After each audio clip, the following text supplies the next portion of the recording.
نحمدہ ونصلی ونسلم علی رسولہ الکریم اما بعد۔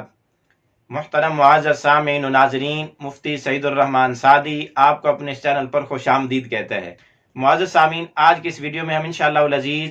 خواب کے اندر غم دیکھنے کی، غم میں مبتلا ہونے کی، غمگین ہونے کی تعبیریں بیان کریں گے کہ اگر کوئی شخص خواب میں کسی کو یا اپنے آپ کو غم زدہ دیکھے، غم میں پھنسا ہوا، مصیبت میں مبتلا دیکھے، غمگین دیکھے،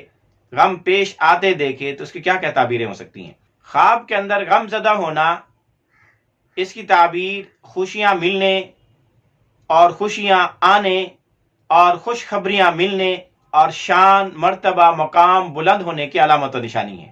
اسی طرح اگر کوئی آدمی خواب میں غم پیش آتے ہوئے دیکھے، غم زدہ اپنے آپ کو دیکھے، تو اس کی تعبیر کسی چیز کے گم ہونے سے بھی دی جا سکتی ہے۔ اسی طرح اگر کوئی آدمی خواب میں اپنے آپ کو غمگین دیکھے تو اس کی تعبیر یہ ہے کہ خواب دیکھنے والے کو بیداری میں،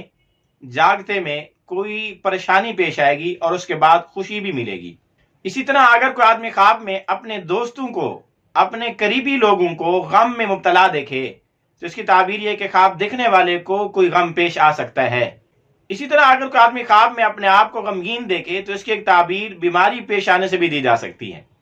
اسی طرح اگر کوئی آدمی خواب میں اپنے آپ کو غمگین دیکھے تو اس کی تعبیر اس کو اپنے اہل خانہ، گھر والوں، رشتہ داروں کی طرف سے کوئی تکلیف پیش آ سکتی ہے۔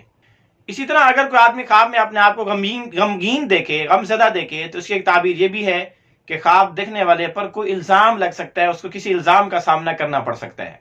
اسی طرح اگر کوئی آدمی خواب میں اپنے آپ کو غمزدہ دیکھے تو اس کی ایک تعبیر یہ بھی ہے کہ خواب دیکھنے والا چلنے پھرنے سے معذور ہو سکتا ہے، کوئی عارضہ اور بیماری پیش آ سکتی ہے۔ اسی طرح اگر کوئی آدمی خواب میں اپنے آپ کو غمگین دیکھے تو اس کی تعبیر بعینی یہی بھی ہو سکتی ہے کہ بیداری کے اندر بھی اس کو کوئی غم پیش آ سکتا ہے۔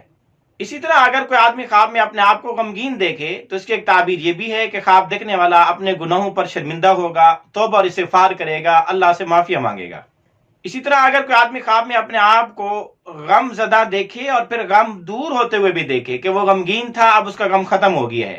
تو اس کی تعبیر یہ ہے کہ خواب دیکھنے والا گناہوں سے توبہ اور استغفار کرے گا۔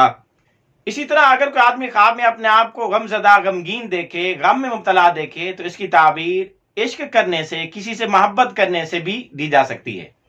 اسی طرح اگر کوئی آدمی خواب میں اپنے آپ کو غمزدہ دیکھے تو اس کی ایک تعبیر یہ بھی ہے کہ خواب دیکھنے والا کسی سے عشق و محبت کرے گا اور جب وہ پورا نہیں ہو پائے گا تو اس پر غم زدہ بھی ہوگا۔ اسی طرح اگر کوئی آدمی خواب میں اپنے آپ کو غمگین دیکھے تو اس کی ایک تعبیر مال و دولت ملنے، حاصل ہونے سے بھی دی جاتی ہے۔ اسی طرح اگر کوئی آدمی خواب میں اپنے آپ کو شدید غمزدہ دیکھے، شدید رنجیدہ دیکھے، تو اس کی تعبیر راحت اور سکون میسر آنے سے دی جاتی ہے، جس طرح خواب میں راحت اور سکون میں ہونے کی تعبیر غم پیش آنے سے دی جاتی ہے۔